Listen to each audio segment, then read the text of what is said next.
যেহেতু চিংড়ি মাছটা মিক্স করে ফেলেছি তাই এই পাশে একটু ভেজে নেব।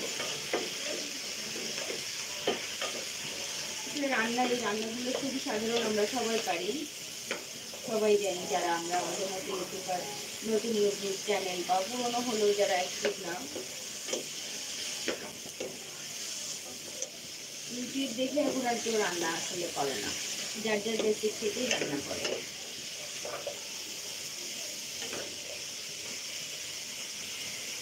যদি কেউ দেখে থাকেন তাহলে আমাকে একটু কমেন্ট করতে পারেন প্লিজ।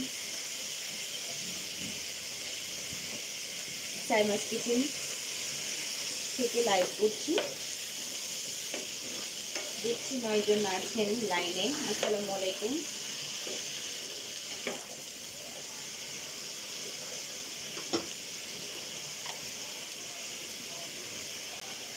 সারাদিন বাইরে ছিলাম, রান্না করা হয়নি, খুবই টায়ার্ডও লাগছে।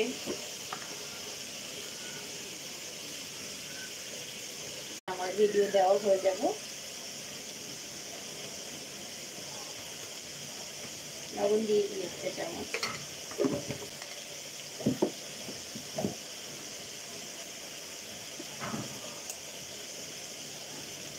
হলুদের গুঁড়া দিয়ে দিচ্ছি 1 চামচ।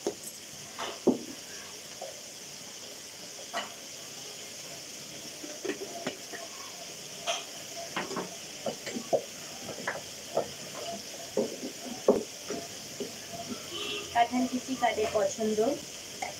কাঁঠাল বিচি তো আমার খুব পছন্দ, আমি আসলে ফ্রোজেন করে রেখে দিই সারা বছর খাওয়ার জন্য, আমার খুব ভালো লাগে। যেহেতু জিরা ফোড়ন দিয়েছি তাই অল্প একটু জিরার গুঁড়া দিলাম।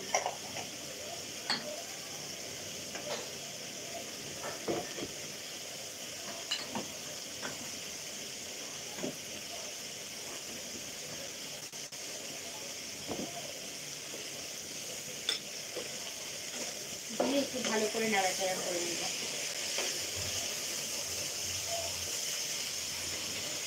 লাউয়ের শাক দিব, এখানে ধুয়ে রেখেছি, শাকটা একটু পরে দিব, ডাঁটাগুলো আগে দিয়ে নিয়েছি।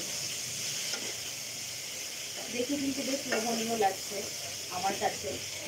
কাঁঠাল বিচি দিয়ে শিম, মূলা আর লাউ শাক একসাথে চিংড়ি মাছ দিয়ে রান্না করবো। যে কোনো ভাজি সবজিতে একটু চিংড়ি মাছ দিলে আসলে স্বাদ বেড়ে যায়।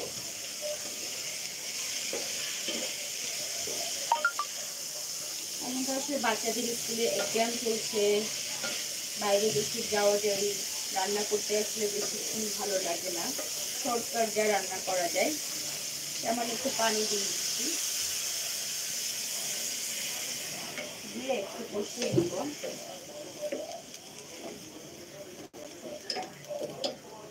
এখানে আর কোনো গুঁড়া মরিচের গুঁড়া দিব না, কাঁচামরিচ দিয়েই রান্না করব। কিছুক্ষণ ঢেকে দিব। কাঁঠাল বিচিটা ছিলে সিজনের সময় একটু গরম পানি দিয়ে বয়েল করে যদি ডিপ ফ্রিজে রেখে দেওয়া যায় তাহলে কিন্তু বেশ ভালো স্বাদ থাকে। শুটকি দিয়ে বলেন, কাঁঠাল বিচির ভর্তা, মুরগির মাংস, সব কিছুর সাথে বেশ মজা লাগে। আমার ভালো লাগে, এখন অন্যদের লাগে কিনা জানি না, আমার ভালো লাগে বলে আমি আসলে এভাবে সংরক্ষণ করে রেখে দিই।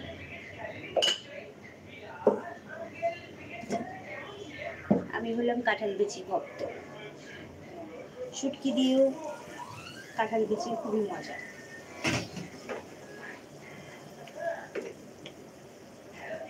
একটা সময় ছিল শুটকি খাবো, কেমন গন্ধ, মানে এমনটাই মনে হতো।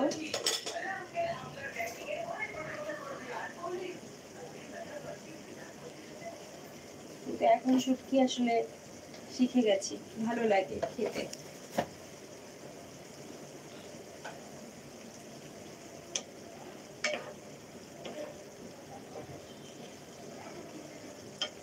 কালারটা কিন্তু খুব সুন্দর লাগছে, জানি না আমার ক্যামেরার জন্য বোঝা যাচ্ছে কিনা।